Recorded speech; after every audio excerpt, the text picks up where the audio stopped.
Hey, I'm Seth Andrews. I'm host of the Thinking Atheist radio podcast. I want to wish you and yours a very Merry Christmas. Now, that might seem odd to some people. Why would an atheist say Merry Christmas? In fact, why would an atheist celebrate Christmas at all? It's Christmas, and atheists don't believe in Christ, right? Do you enjoy Thursdays? I mean, have you ever enjoyed a Thursday or maybe done something special on a Thursday? Have you ever participated in Thursday? Well, does that mean that you honor the Norse deity Thor? Because that's where we get Thursday from. It's actually from the Old English Thor's Day. It's Thor's Day. And that's just one example of many days and dates and occasions we have that are named for ancient gods and goddesses. Monday is the Moon's Day for the worship of the moon. Wednesday is named for Woden, perhaps better known to us as the Norse god Odin. Saturday is Saturn's Day for the pagan deity Saturn, or Cronus, the father of Zeus. The month of January was named for the deity Janus. Our month of March is named after Mars, the Roman god of war, and so on and so on and so on. Now, if you don't believe in the pagan deity Saturn, does that mean that you aren't supposed to participate in Saturday? You don't get to enjoy your Saturday? Well, of course not. I mean, that's ridiculous. And the reason it's ridiculous is because the name of the day, the meaning of the day, is much different here in the 21st century than it was in ancient times. And this is how many atheists and non-Christians view the holiday of Christmas. Sure, Christ is in the title, but you don't have to believe in a literal Christ to be able to enjoy the holiday. Christmas is for all of us. It's for everyone. And that fact really bothers some people.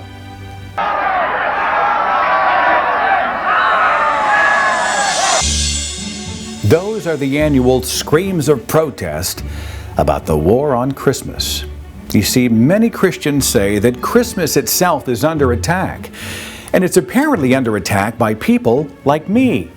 Non-believers, atheists, they say we want to strike Christ from Christmas. We want to toss nativity scenes in the garbage bin. We want to mute the voices of Christmas carolers as they sing glory to the newborn King. We want to suck the joy out of the whole month of December and force everybody to unplug the Christmas lights and cancel the pageants and destroy everything with the baby Jesus on it, creating absolutely no joy to the world. The thing is, I'm an atheist, right? I'm an atheist activist. And I'm supposedly on the front lines of this war on Christmas, and I have no idea what they're talking about. I've talked to atheist activist friends of mine. They have no idea what they're talking about. It's very possible that maybe we just have one big misunderstanding. Maybe we need to better understand each other. And so I'm going to call this episode Christmas Behind the Curtain. Now, if you are a Christian and you believe in a literal baby Jesus and you celebrate this holiday religiously, cool. But hang with me here for just a few minutes, because there are some things about Christmas that you might find hugely surprising. I know I did when I learned them the first time. For example, Xmas is supposedly an attempt to X Christ out of his own holiday, right? We've heard this for years and years. Well, the truth is that X actually represents the first letter in the Greek word for Christ. It's not an attempt to remove Christ from Christmas. Xmas is Christmas. You might be surprised that the holiday season didn't originally belong to Jesus. In fact, if you look around, you're going to see icons that represent the earlier pagan roots of celebrations that relate to the winter solstice and the return of the sun. Not the sun, the sun. Long before the time of the Jesus story, December celebrations would signal the ending of winter, that the days would start getting longer, that the warmer weather was coming, and with it a new harvest, which was hoped to be plentiful. And so to petition the gods for good crops the next year, celebrations and offerings would be made in the month of December. The pagan festival of Saturnalia honored Saturn, the same god tied to our Saturday. The Vikings of Scandinavia honored Balder. Ancient Egyptians honored their sun god Ra, and so on. The gods would hopefully bless the land and the people, and the long winter would finally be over. Many of these gods had a special plant, the evergreen, which is most certainly the explanation for why you and I have a decorated evergreen tree in our living rooms every December. The Christmas tree harkens back to the honoring of gods that came well before Jesus and definitely were not Christian. In fact, Christmas trees were considered pagan symbols right here in the U.S. until the 1840s. That's right, if you celebrate Christmas, there's a really good chance you have a pagan symbol in your living room. Here's an example.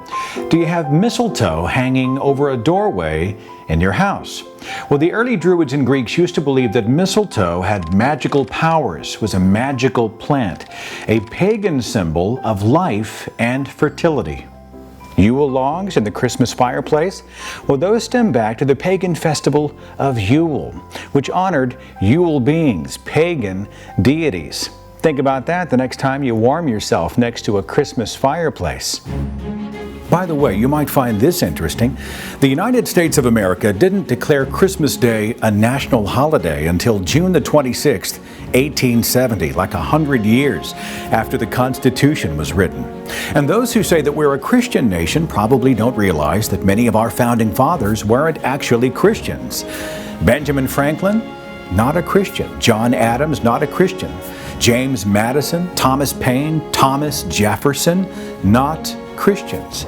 Christians may not know that the U.S. Constitution never mentions God. And religion is only mentioned in the context of maintaining church-state separation. The words "in God we trust" weren't added to American coins until 1863. Paper money didn't have it until the Red Scare of the mid-20th century.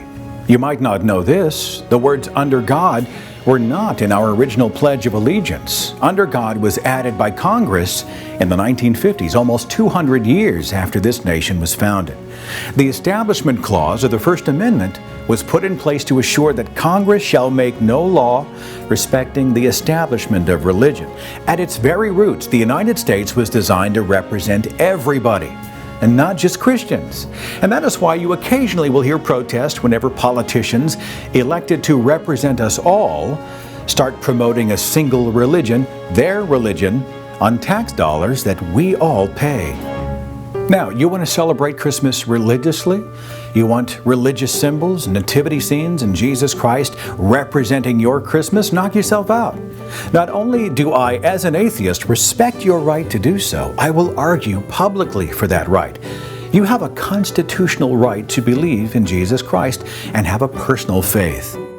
Now let's examine the Jesus story in the context of the Scripture. Let's look at the literal nativity, because an examination of the Bible actually raises a whole lot of interesting questions.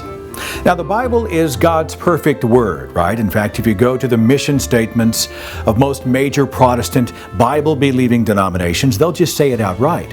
The Bible is inerrant. It is God's perfect word. It is without contradiction. But if you look at the accounts in the book of Matthew and Luke side by side, they kind of contradict themselves. Check this out. In the book of Matthew, the angel appeared to Joseph to give him the news that Mary would give birth to the Christ child. But Luke tells us that the angel appeared to Mary, not Joseph. Luke chapter 2 says that Mary and Joseph traveled to Bethlehem from their home in Nazareth. But that contradicts the second chapter of Matthew, which says Mary and Joseph didn't call Nazareth home until after the death of Herod, which is also well after the birth of Jesus. The lineage of Jesus is mentioned in the Bible. The book of Matthew lists 28 generations between David and Jesus. But the book of Luke has its own reference to Christ's lineage, and it lists 41 generations. According to Matthew and Luke, Jesus was born during the reign of Herod the Great. But Luke says that the pregnant Mary had to travel with Joseph to register for a census that was decreed by Quirinius. And that's weird, because any census would have taken place in their local tax district, requiring no travel. And only Joseph, the head of house, would have been required to register. And if you look at the dates, Quirinius' census didn't take place until 6 CE, well after the birth date for Jesus Christ. Matthew tells us that after Jesus was born, Mary and Joseph fled for Egypt to hide from the evil king Herod.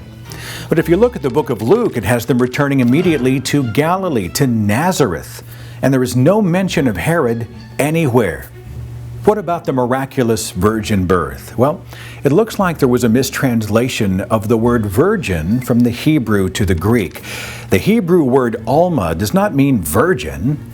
It means a young woman of marriageable age. By the way, several pagan gods which predate Jesus were also said to have miraculous virgin births, like Perseus and Romulus. What about the three kings? Well, Matthew tells us they were magi, which were essentially illusionists, and there's no mention of the number 3 anywhere in the story. And the whole magi thing doesn't jive with Luke's version, which has shepherds visiting Christ and not magi. And finally, take a second and just look around at the depictions of Jesus here in most American Christian homes that celebrate a literal Christ. Take a look at Jesus, the white-skinned Jesus. The truth is that a Jesus born in the Middle East during that time period would have almost certainly looked a whole lot more like this. So very quickly, let's just recap, okay? Christmas stems back to the celebrations of pagan gods, and today still incorporates a whole lot of pagan traditions. Jesus came after those pagan gods and the pagan celebrations of those gods. Jesus isn't the reason for the season, or at the very least, He's not the only reason for the season. And almost every true detail written about Jesus' birth in the Bible contradicts another true detail written in the very same book, a book that's supposed to be God's perfect word. Our Constitution says that government cannot play favorites, but should represent us all.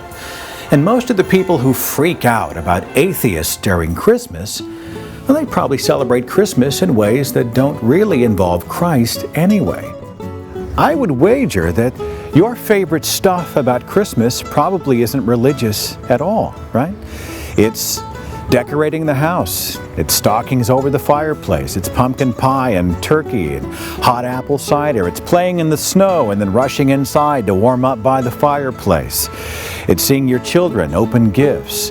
It's spending time with those you care the most about. Honestly, the most awesome stuff about Christmas has nothing to do with Christ. There is no war on Christmas. Atheists aren't out to strike Christ from Christmas any more than we're out to strike Thor from Thursday. And those who believe in a literal baby Jesus are not victims just because somebody else reminds them that they don't have a monopoly on Christmas. Christians do not own the holiday. And in light of the true pagan origins of Christmas, Jesus doesn't own it either. Ultimately, Christmas isn't about gods or goddesses, offerings for the harvest, the feasts of the pagans, or the story of a super baby who came to save the world. It's really about something much, much better, more personal, more meaningful. Christmas is not a supernatural thing. Christmas is a human thing. For many of us, it really is the most wonderful time of the year. Just remember that December 25th, the Christmas holiday, isn't exclusive to Christians, and many non-Christians love to celebrate Christmas. We don't celebrate the religion of Christmas, we celebrate the tradition of Christmas. And Christmas belongs to everyone.